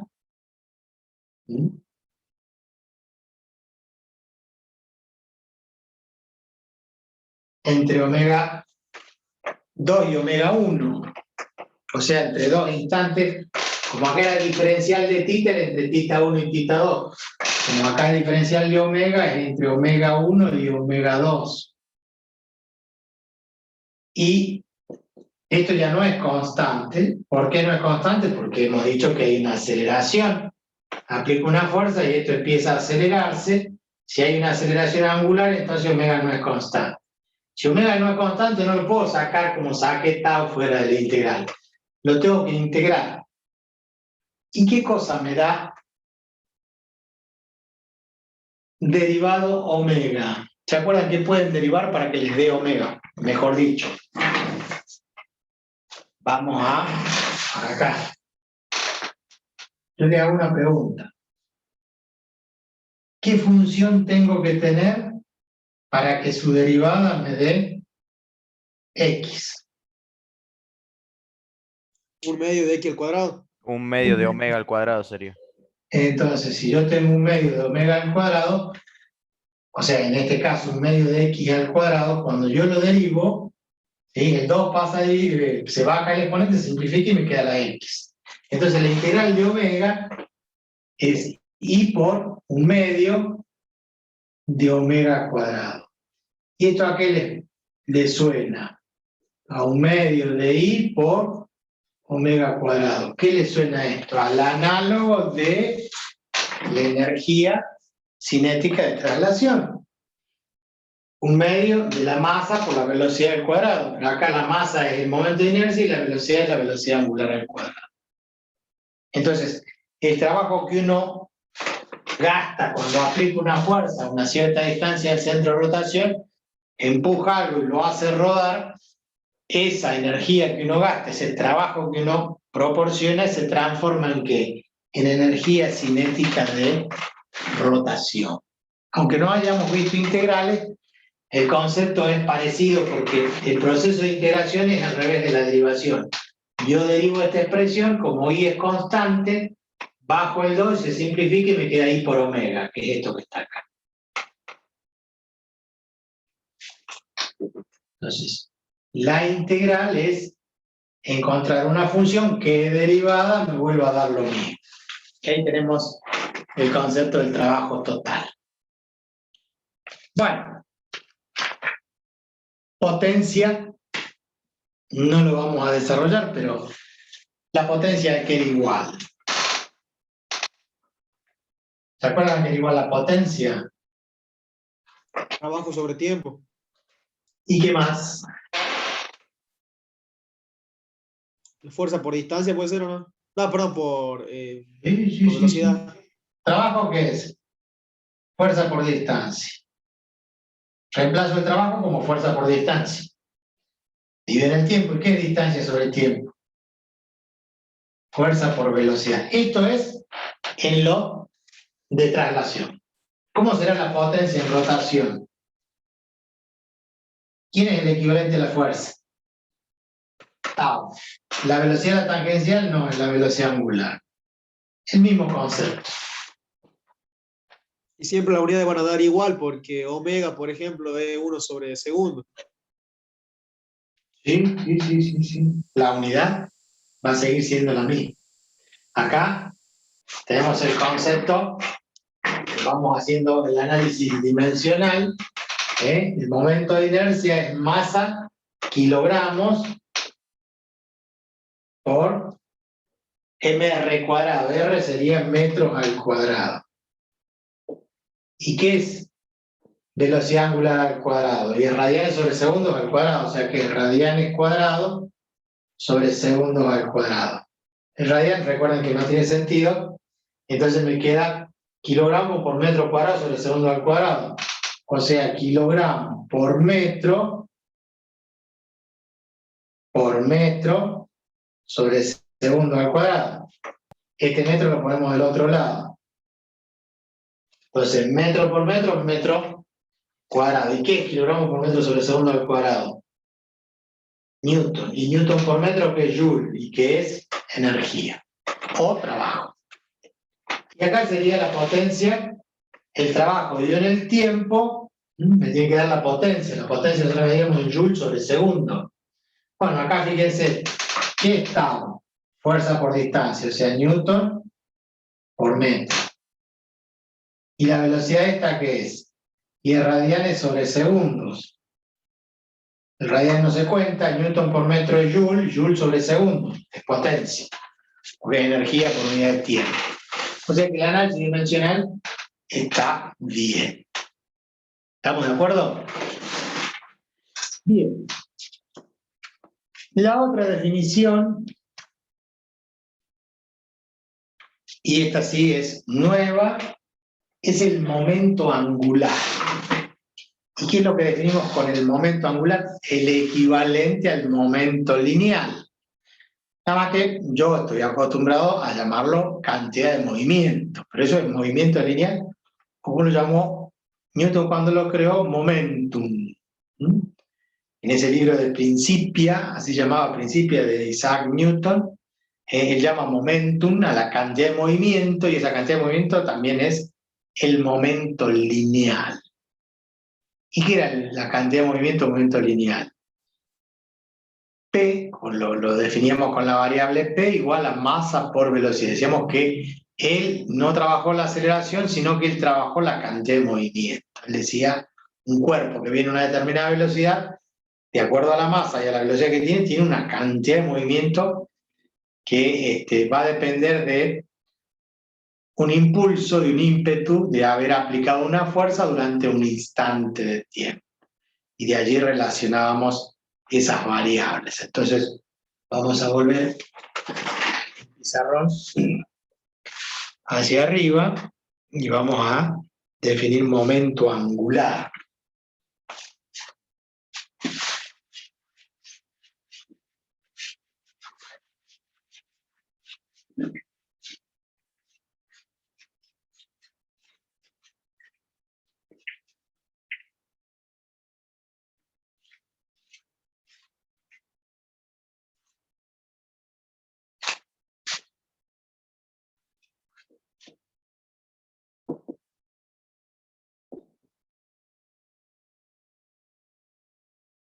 Momento angular.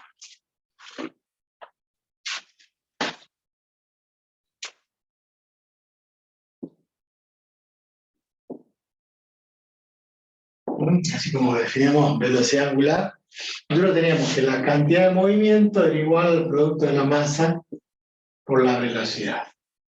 Entonces lo que vamos a hacer es relacionar eso multiplicándolo por ¿quién? Por R. Entonces multiplicamos miembro a miembro por R, vamos a tener MRB. Y eso vamos a llamar movimiento angular. Por supuesto que ese producto es un producto vectorial. ¿Y cómo vamos a definir ese producto vectorial? Con la letra L mayúscula. Entonces L es igual a P por R y es igual a M por R por B.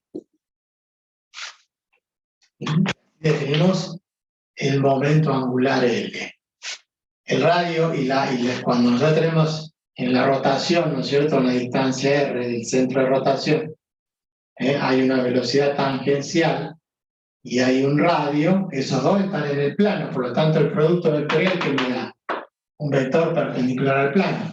La cantidad de movimiento también tenía la misma dirección que el vector velocidad, porque la cantidad de movimiento es masa, un escalar por un vector me da otro vector que tiene la misma dirección que este, por lo tanto el vector cantidad de movimiento o momento lineal tiene la misma dirección que el vector B.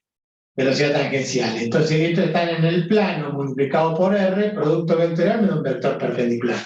Quiere decir que L es perpendicular al plano donde estamos definiendo esa cantidad de movimiento. Bien, esto es definición de momento angular. Bien, en términos de escalares, L es igual a M por R por B por el seno del ángulo θ. ¿Por qué? Porque el producto vectorial va igual a módulo por el seno del ángulo. Por lo tanto, tenemos la masa, que es una constante, que no tiene sentido, o sea, no es que no tenga sentido, es una escalar, y el producto vectorial es módulo por el seno del ángulo. Eso es lo que me define el momento angular.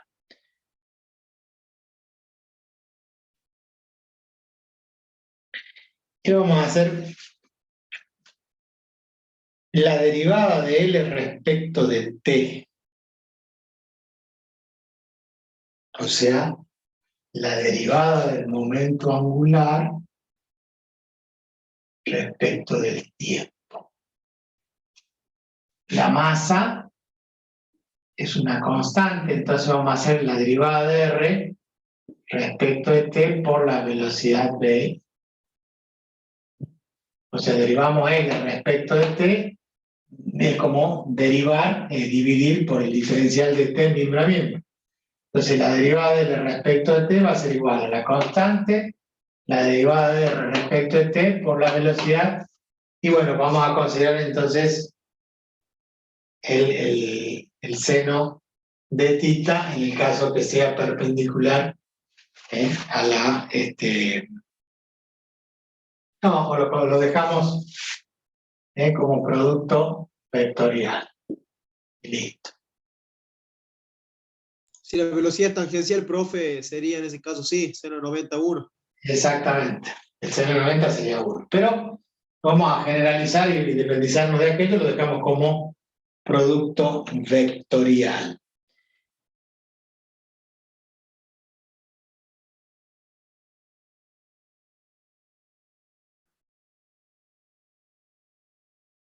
¿Y ahora cómo hacemos?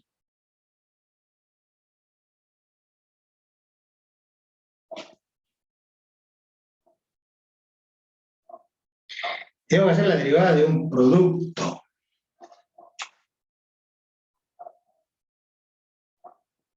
Porque acá no está,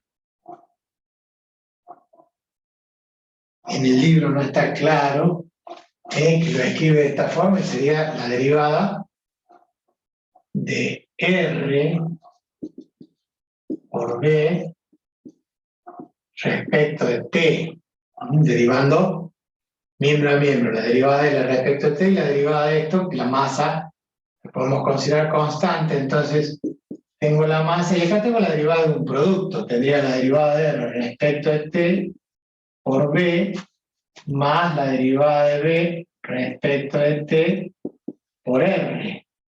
A ver, ¿se acuerdan que era la derivada de un producto? La derivada de U por B, ¿sí? Ustedes ponían así, si I era igual a U por B, no sé si ya han llegado a ver esto, supongo que sí. Y' es igual Sí, a U' profe. por B más U por B'. La derivada de un producto es la derivada del primero por el segundo sin derivar más el primero sin derivar por la derivada del segundo. A ver, nosotros le llamamos derivada, le decimos diferencial de U respecto de T por B más U por el diferencial de B respecto de T. Parece que no está entrando en... ¿Estamos? Entonces, acá tenemos la derivada de un producto, entonces la derivada de R respecto de T por el otro sin derivar, más el primero sin derivar, que es R, si quieren lo ponemos acá, por la derivada del segundo respecto de T. Entonces estamos aplicando la derivada de un producto.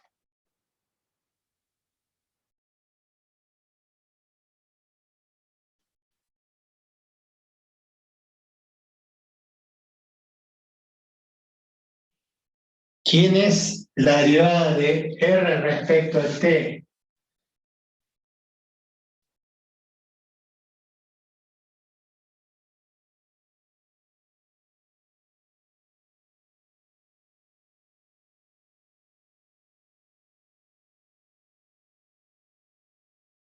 ¿No sería una velocidad, profe?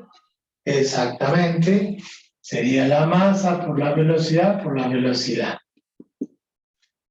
¿Y quién es? Bueno, esta masa la distribuimos. La masa, ¿quién es la derivada de la velocidad respecto a T? La aceleración por R. Entonces, S por R sigue siendo, en todos los casos, yo me olvido, es producto vectorial.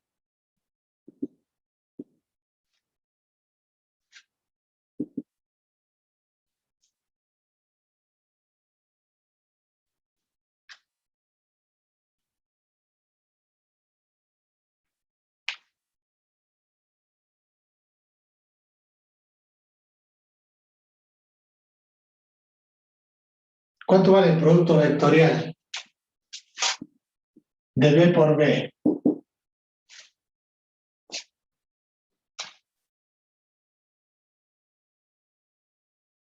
¿Cuánto les daría el ¿Vale producto? cero, profe? ¿Por qué vale cero? Porque el producto vectorial es por el seno del ángulo, y B con B forman 0 grados, el seno de 0 es 0, este término se anula. Entonces la derivada de L respecto de T, la derivada del momento angular respecto del tiempo, es igual a ¿quién? Masa por aceleración, ¿quién es? Fuerza. ¿Y la fuerza por R qué es? Tau. O sea, que la derivada del momento angular respecto del tiempo es igual al momento torsor.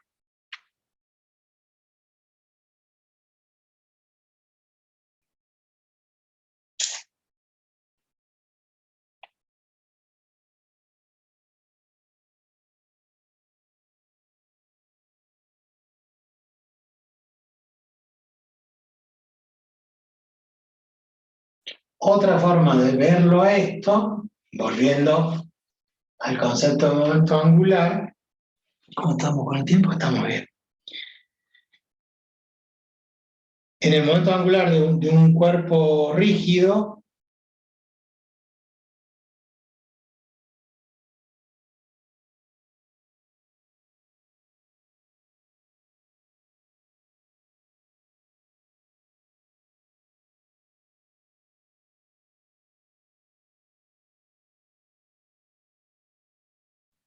partimos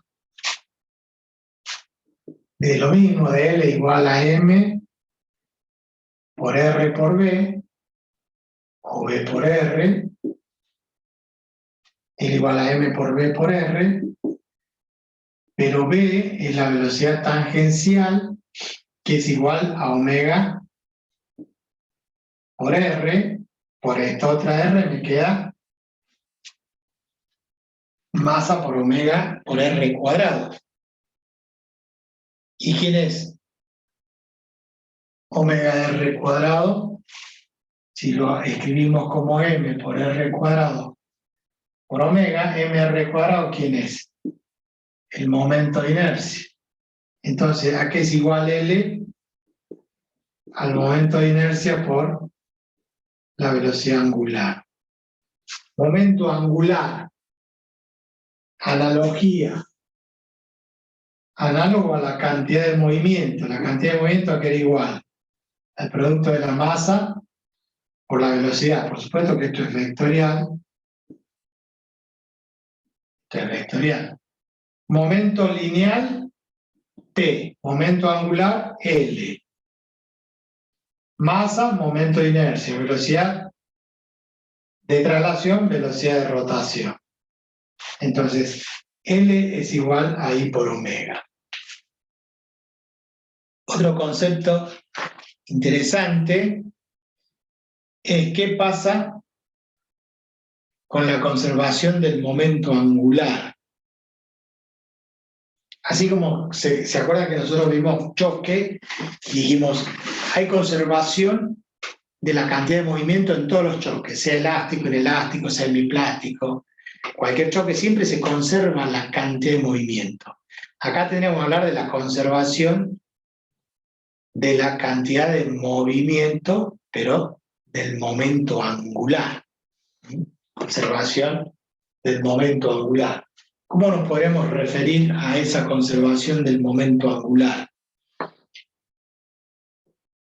Si la sumatoria de las fuerzas exteriores es igual a 0, o sea, algo que está rotando es rotación pura, no hay traslación, entonces en esa rotación pura, la sumatoria de momentos tendría que ser igual a 0, y si la sumatoria de momentos es igual a 0, tau sería igual a 0.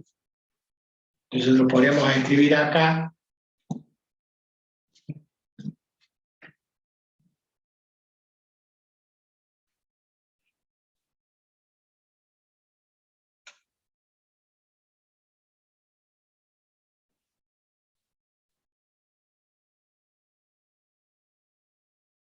Lo siguiente.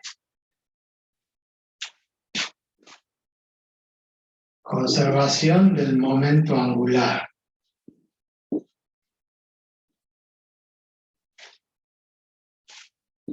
Si tau es igual a 0,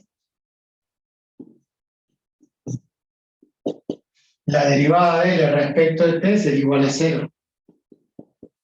¿Y qué significa que la derivada de algo sea igual a 0?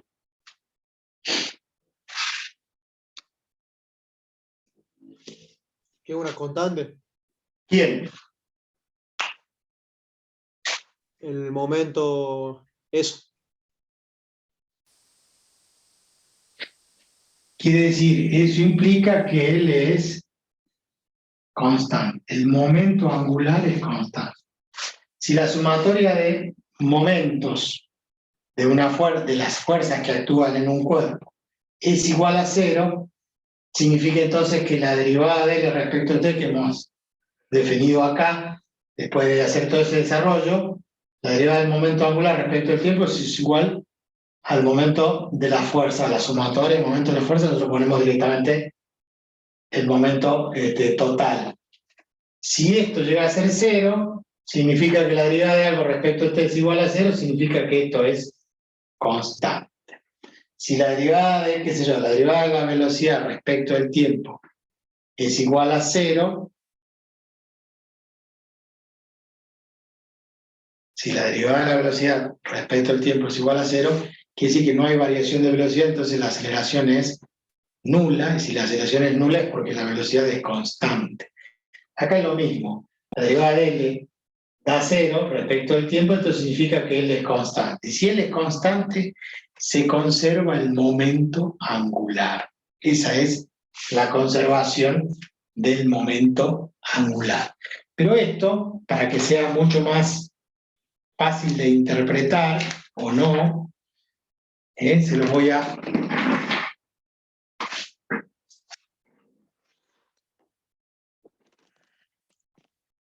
mostrar de otra forma.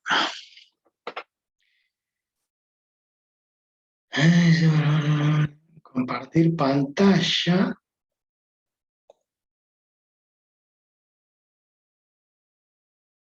Bien, ¿están viendo? Sí, profe. Bien.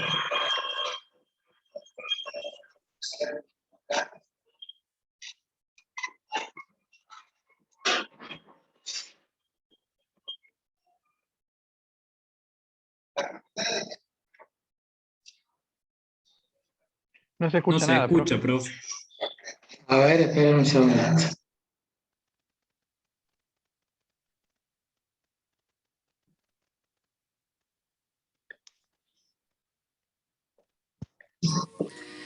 Lo que queremos hacer Ahora, con esta presentación es describirlas Ahora mediante sí. un número mínimo de fórmulas para también reducir a un mínimo las dificultades que se presentan cuando se quiere aprender esas propiedades y también cuando se las quiere enseñar. Las cantidades, las magnitudes físicas a las cuales recurriremos son la cantidad de movimiento de rotación de un cuerpo alrededor de un eje o de un centro de rotación, igual al momento de inercia de ese cuerpo con respecto a ese punto o a ese eje, multiplicado por la velocidad angular de rotación. Otra de las magnitudes físicas que usaremos es el momento aplicado desde el exterior por una fuerza con respecto también a ese punto o a ese eje de rotación. Y finalmente, la tercera fórmula es cómo hacer para cambiar la cantidad de movimiento de rotación, el delta de L, que es igual al momento aplicado desde el exterior multiplicado por el lapso durante el cual está aplicado.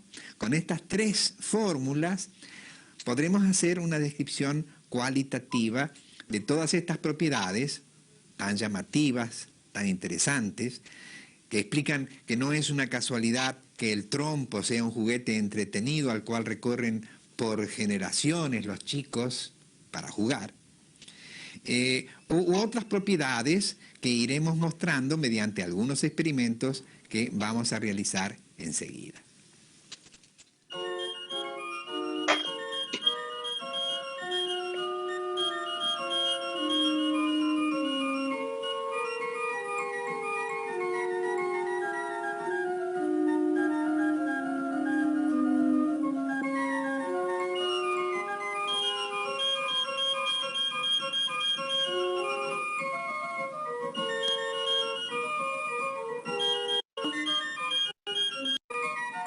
Iniciar o detener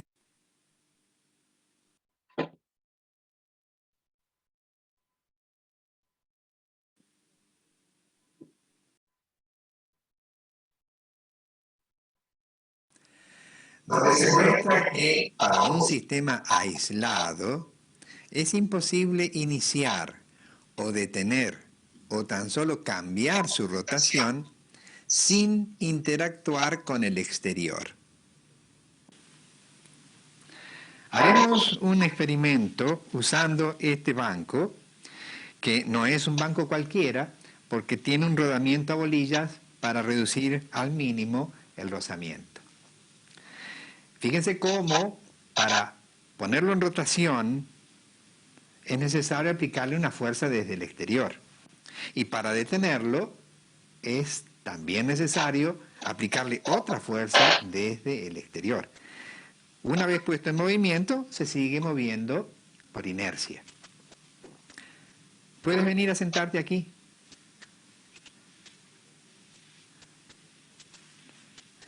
Te pido que te pongas en rotación. Ahí está. ¿Cómo hiciste para comenzar la rotación? Y me apoyo en el piso. Es decir, fue necesaria una interacción con el exterior. Aquí el sistema es banco-persona, el exterior es el piso. Necesitaste apoyarte en el piso para iniciar la rotación. Es decir, apoyándote en el piso, aplicaste un momento desde el exterior sobre el sistema. Y así has adquirido una cantidad de movimiento de rotación. Ahora te pido que te detengas. ¿Cómo hiciste para terminar con la rotación? ¿Cómo hiciste para anular la cantidad de movimiento de rotación? Y también me apoyé en el piso. Nuevamente, aplicaste un momento desde el exterior sobre el sistema. Esa presencia del momento aplicado desde el exterior es indispensable para cambiar la cantidad de movimiento de rotación. Ahora ponte otra vez en rotación.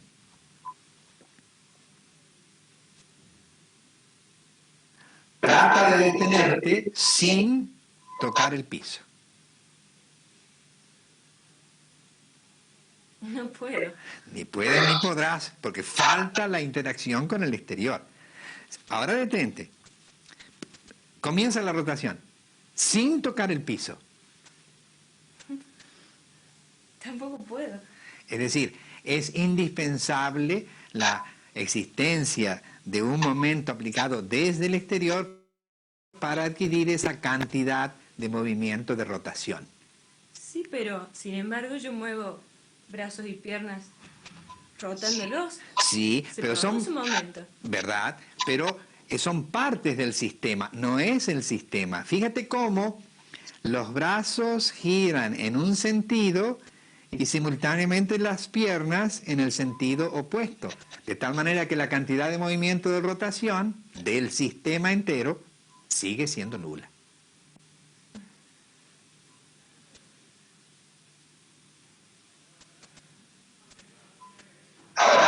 Ahora, es fácil ponerte en rotación aplicando momentos del exterior que te dan cantidad de movimiento de rotación.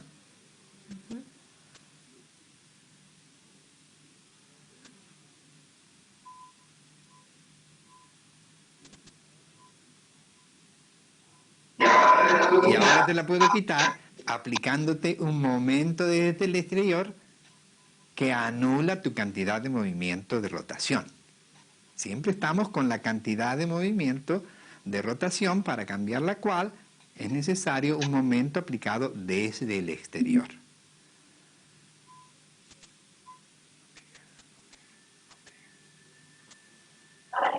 Ahora, ¿por qué hablamos de cantidad de movimiento de rotación en vez de decir velocidad de rotación? Ya verás cómo es posible cambiar la velocidad de rotación del sistema sin cambiar su cantidad de movimiento de rotación. Es un distingo importante, no es lo mismo.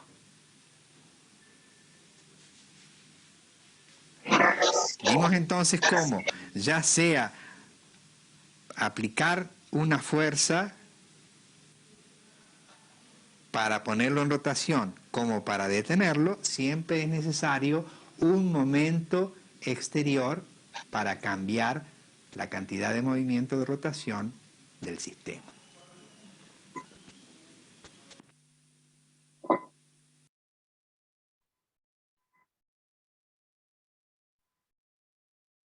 La rotación del sistema no puede cambiar. Vamos a hacer un experimento que muestra cómo un sistema aislado puede cambiar su velocidad de rotación a pesar de que su cantidad de movimiento de rotación se conserva por estar aislado. ¿Puedes sentarte? Sí, cómo no. Para aumentar el momento de inercia, te doy estas dos pesas. Y ahora, desde el exterior, te comunico la cantidad de movimiento de rotación y luego te abandono. El sistema ha quedado aislado. Extiende los brazos. Recógelos. Extiéndelos. La cantidad de movimiento de rotación, ¿qué característica tiene ahora? Es constante. Recoge los brazos. Ahora yo diría que ha aumentado. No, lo que ha aumentado no es la cantidad de movimiento de rotación porque no puede aumentar al estar el sistema aislado. Lo que ha aumentado es la velocidad de rotación. Pero ¿qué ha pasado con la distribución de masas? Ahora, ¿qué has hecho con la distribución de masas? Las he alejado del centro. El momento de inercia del sistema ha aumentado y disminuyó su velocidad de rotación. Recógelos. Ahora las acerco lejos. ¿Y entonces qué pasa? Aumenta la velocidad. ¿Por qué? Porque tiene que mantenerse constante la cantidad de movimiento de rotación. ¿Que es igual a qué? Estoy tan mareado que ya no sé. Es igual al I por el omega. Levántalos verticalmente. ¿Y cómo ahora no cambió el omega? Porque he mantenido las masas cerca del eje. Eso es. No importa que estén altas o bajas, pero sí lejos o cerca. Ahí Y está. las alejo y disminuye la velocidad. Exacto. Pero no disminuye la cantidad de movimiento de rotación. Porque es constante. ¿Y por qué se mantiene constante? Porque nadie me aplica momentos del exterior. Eso es. Muy bien. Dame las pesas. Pesas. Y Así como este experimento muestra un aspecto de esta propiedad, enseguida mostraremos otro con un experimento análogo. Cambia la suya para conservar. Invierte experimentos aprovechando las propiedades de rotación de esta rueda. En primer lugar, desde el exterior le comunico la cantidad de movimiento de rotación al sistema banco-persona-rueda. ¿Cuál es la cantidad de movimiento de rotación de todo el sistema ahora? Es la cantidad que tiene la rueda. Claro, porque el banco y la persona no giran.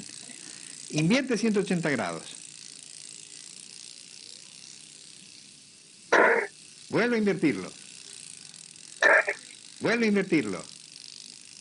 Bueno, ¿qué está pasando? ¿Qué es esto de que te pongas en rotación persona y banco? Cuando lo invierto me hace rotar o me detiene. ¿Por qué? Vamos a ver.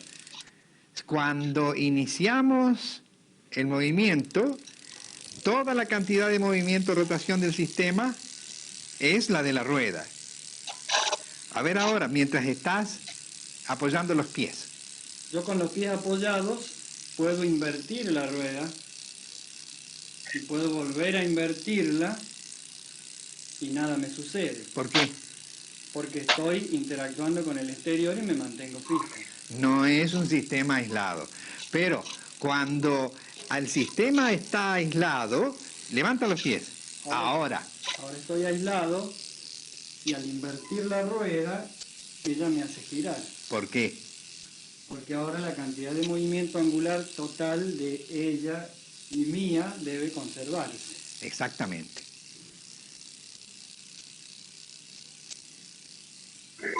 El vector L de la rueda para arriba. El vector L del banco y la persona para abajo. El vector L de la rueda para abajo cancela el del banco y la persona.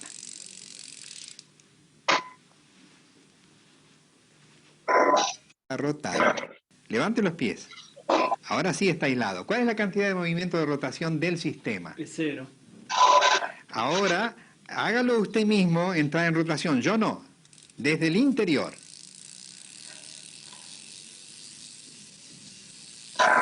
La rueda adquirió un movimiento de rotación cuyo vector L apunta hacia abajo. Pero como el sistema no puede cambiar su cantidad de movimiento de rotación, que era 0, ¿qué pasó entonces? Yo roto en sentido contrario. De manera que la suma de los dos vectores L se cancela.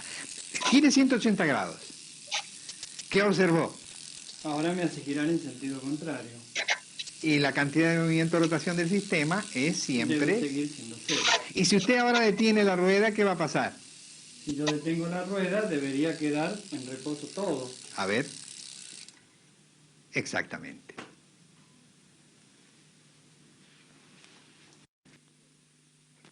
Un experimento que hicimos anteriormente. Coloque el eje de la rueda vertical.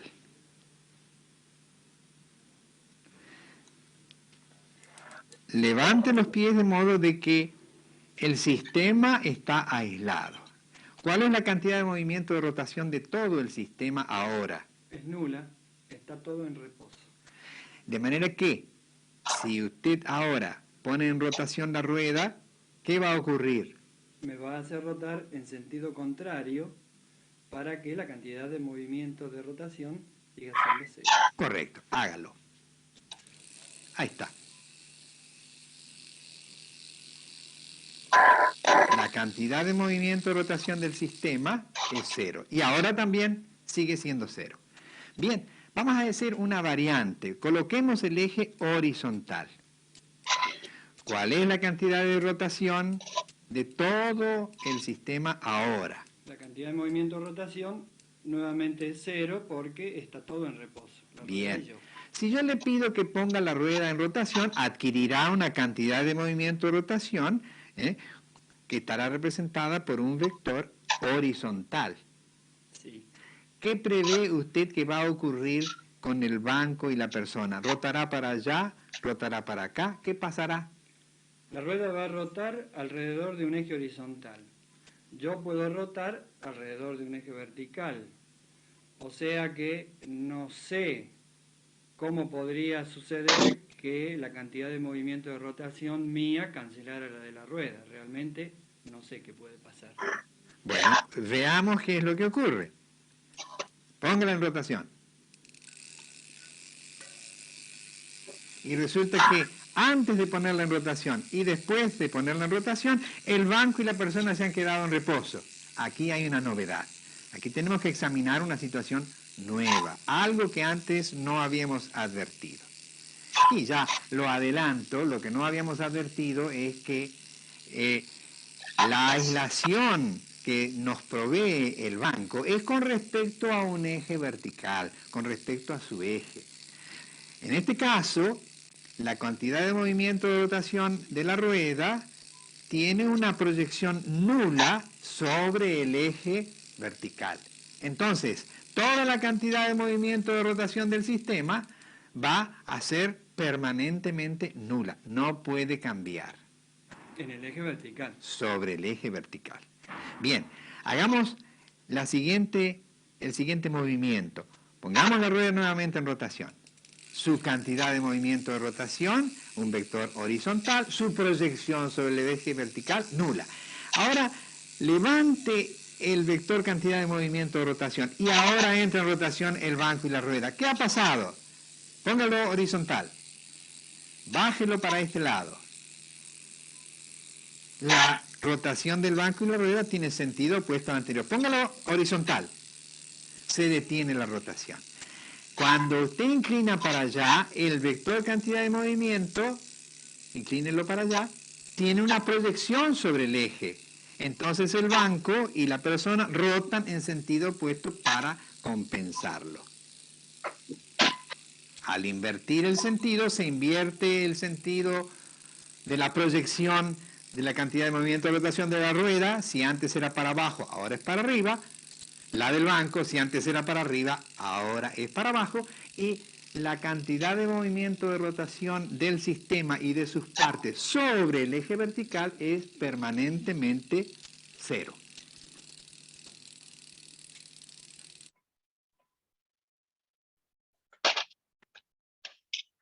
Bien, esto es una partecita del video, creo que falta la mitad. Bueno, no nos alcanzó el tiempo.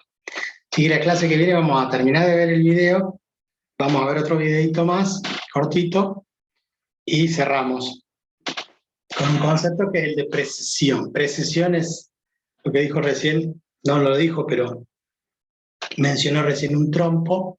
El trompo, o cuando tiran una moneda o en la rotación de la misma tierra sobre su eje, produce un momento que se llama momento de precesión, que nos lleva a un concepto del giróscopo que es bastante interesante. Pero bueno, hasta acá se nos acabó el tiempo.